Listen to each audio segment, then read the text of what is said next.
I'd moved to a new town. This was a much nicer, cleaner, quieter town than the one I'd lived at before. Not the sort of town you'd expect to have things wrong with it. There was a very big public park right in the centre. It housed rows upon rows of swings, slides infested with snake-like tunnels that weaved in and around the playground, providing a maze for the children to lose themselves in their games. There was even a functioning merry-go-round which seemed to have always be slightly turning, inviting the children to hitch a ride on its platform of twirls. I have to emphasize on the fact that it was a quiet town, a peaceful town, the kind of town where kids could leave the house on their own and take the short journey to the park. I had been given strict instructions by my parents that I should come home the second it started turning dark. My life was wonderful, or so it seemed. It was a Friday. I knew the day because I remember coming home with a large grin on my face, as I knew I had the luxury of non-stop playing for the next 2 whole days. I did what I always did. I chucked my school bag on my bed and was ordered to change into other clothing. In a matter of minutes I was ready to descend into a world of fun. Nothing could stop me. The tunnels were my favourite.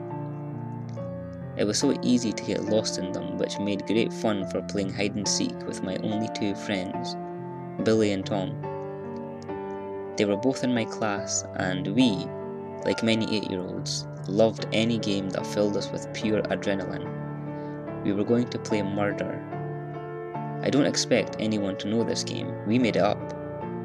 The rules were very similar to hide and seek, except when the one seeking found you, they had to murder you. Pretend, obviously.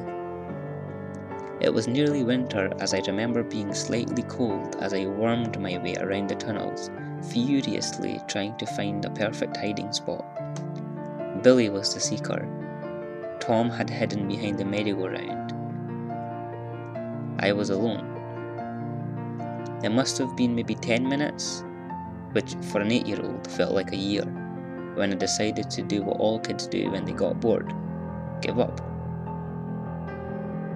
"I give up," I shouted, my voice echoing through the tunnels. "I'm in the tunnels, I give up." I heard a sudden shuffling from one end of the tunnel. Now I don't know why, but I froze still. I didn't call out again, I just waited. Something wasn't right. Billy would always say something before coming in after someone in the tunnel. He'd always congratulate them on being the last to be found, or for cheating by hiding in the endless maze of tunnels. As I stood frozen, the shuffling grew louder.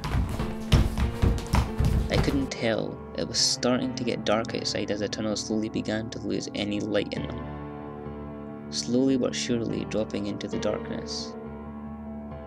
I began to slowly shuffle backwards. The shuffling ahead of me grew louder, as if someone, or something way too big for the tunnel, was trying to navigate around. "Come out, it's time to go home now." A very creepy voice echoed through the tunnels. It sounded like when a grown man talks to small children, talking slightly higher pitched. This was definitely wrong. I probably would have came out if the voice was outside, but it wasn't. It was inside the tunnels. Why would an adult crawl inside? As I was shuffling further and further back, the face of an old man appeared in the darkness ahead of me, patches of hair on his head, and a definite look of someone who hadn't showered in the last week. I couldn't see what he was wearing, but I knew it was tattered old clothes. He had a sharp, scraggly beard, which was peppered with dirt.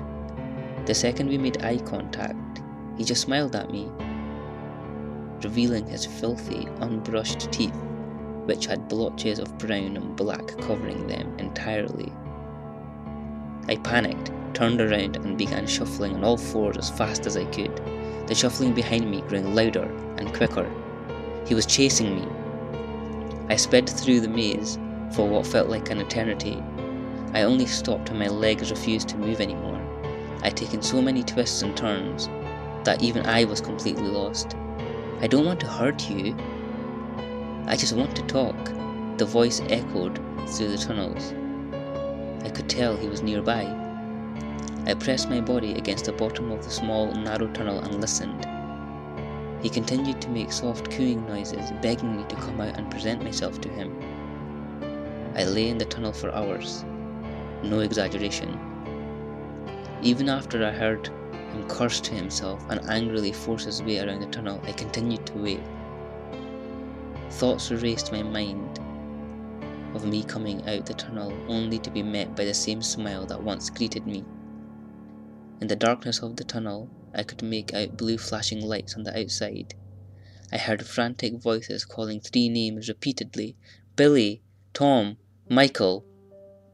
When I heard my name, my heart slowly began to calm. My parents had come.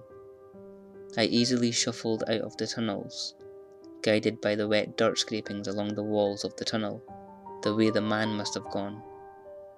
Outside, I was greeted by several police cars, lights flashing. There were groups of adults with concerned looks on the faces. I recognized 2 of them, my parents. "Mum, Dad," I wailed, crying as I ran towards them. They began crying and ran towards me, lifting me off the ground and hugging me so tightly it felt as though I was being slowly crushed. Billy and Tom were taken that evening. They were later found hidden in a nearby skip, mutilated. They had been brutally massacred. Their skulls had been caved in with a large iron bar, and their bodies had deep cuts everywhere. Large pieces of glass found buried in their backs. What chills me to the fucking bone is that wet dirt I saw in the tunnels wasn't entirely dirt. It was Billy and Tom's blood. After slaughtering my 2 best friends and making eye contact with me in that tunnel, he just smiled. He had just won the game.